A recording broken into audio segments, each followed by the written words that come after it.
AFTV DT, what can I say, a really disappointing result in the end. Although, as I keep saying to nearly everybody, we had so many chances. Yeah. It could have been a different game. Yeah, it could have been.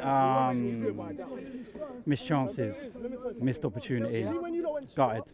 But I think we went in our shell in the second half. I think we reverted too deep. Chelsea were the better side in the second half. On a balance of play, I would probably call the draw. But a bit of magic by Hazard in the corner, set Alonso up. And that's what happens in it. We looked tired at the end, didn't we? Yeah, we did. Is that the pressing game? Yeah. That high energy game that's taken a lot out of us? Well, yeah, it is, because you're looking at that first half. We're not talking about chances that were half chances or keeper made a save. There's 3 specific incidents where the goal was empty. Tap it in. Iwobi, Mkhitaryan, Aubameyang. A manager cannot legislate for those missed chances. Yeah. We looked at the team before the game, and we were like, "Oh, what's he done?" But on the balance of play over the first half, he got it right, because Iwobi was causing problems down the flank. We were stretching him. Mkhitaryan looked better, and it was just like, it was defence again. Why do we start so cold? And this is the problem. And again, I will go back to him, Hector Bellerin. Defensively, he's not good enough. He's out of position all the time. His shape's wrong. Everything's wrong. Get enough protection from Mkhitaryan today? Maybe not a lot of protection, but you should not be letting long balls come over the top of you. Because you look at both goals, the first 2 goals for Chelsea, they were on the back of our moves where we nearly scored. Counter-attack moves. So how many times did we sit here last year and the year before and say, how are we getting caught out by one ball? How are we getting caught out by one ball? So at the end of the day, the old habits are still there. And the reason being is because 3 out of those 4, and then if you include the goalkeeper, so 4 out of our 5 are the past. There's nothing new there. So obviously it's going to take time for them to adapt to everything. One of the players that, me and you was going at it a bit in the podcast. Granit Xhaka again, not a great game. He was poor today. He was really, really poor.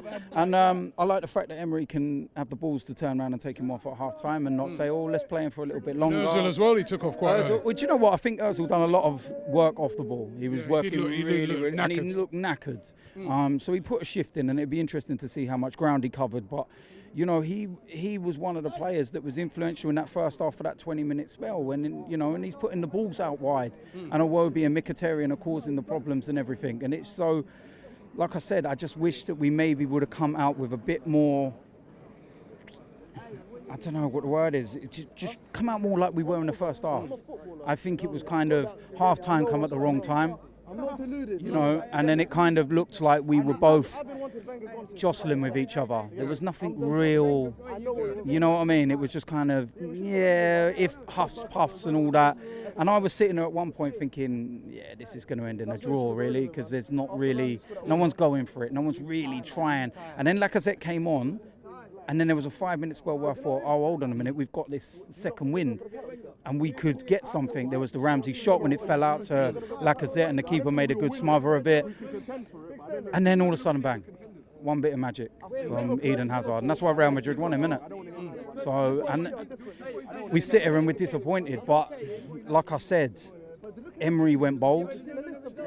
He had some balls with the team selection. On a balance of play over the first half, was that a wrong team selection? No. It's a must-win game for him now next week. It is. Isn't it? I mean, this is the 2 games, 2 defeats. Well, possibly, I haven't even seen the league table. We could be at the bottom of it. 17th, I believe we are. Yeah, so but we're playing against West Ham as well, and they've lost their opening too. Yeah. And we've got the likes of Lucas Perez and Jack Wilshere that are going to want to come back and be fired up and get them up and running. A lot of fans before these first 2 games were kind of saying, let's forget about the first 2, it's after these. I'm not like that, I want to win both of them, but we haven't. Now we've got a run of games where on paper we should pick up a lot of points, but we now have to go and implement that on the pitch. If we play like we did in that first half and in spells against Man City, against West Ham, we'll cut them apart, and we'll cut most teams apart. But there's just so many bad pieces from the old regime that's creeping back in, and it's just, we need to sort out our defence, Robbie. I would prefer, and I go back to it again, and I'm not saying this because of any agenda or anything, I'd rather Lichtsteiner there because I feel that he's more mature, he's more experienced, he can help the centre-backs, whereas Bellerin, he's so young, he needs the guidance. He needs the centre-backs to be able to say, Hector, don't push so forward, drop back, do that. Whereas Lichtsteiner ain't going to be doing that. He's going to know when to stay, he's going to know when to go, he can do both jobs. And I feel that it would be right for Hector to come out of the side, watch Lichtsteiner and learn. Because he's still a novice in that position at the end of the day. And that's not an agenda, like I said, it's just my personal opinion on what I think. Man in the match today? Guendouzi. I thought, again, this kid, man, he's just stepping up. I can't really think he made any of those errors that he did on the Man City game. I thought Petr had a good game as well. Again, he scares the life out of me when he's got the ball at his feet, but I thought his distribution was a bit better today. But yeah, Guendouzi or Petr I thought had good games. Torreira, he's nearly up to speed. There was a couple of times where, he was a little bit too late, but that will come because there was a couple of moments when he did intercept and do what he had to do.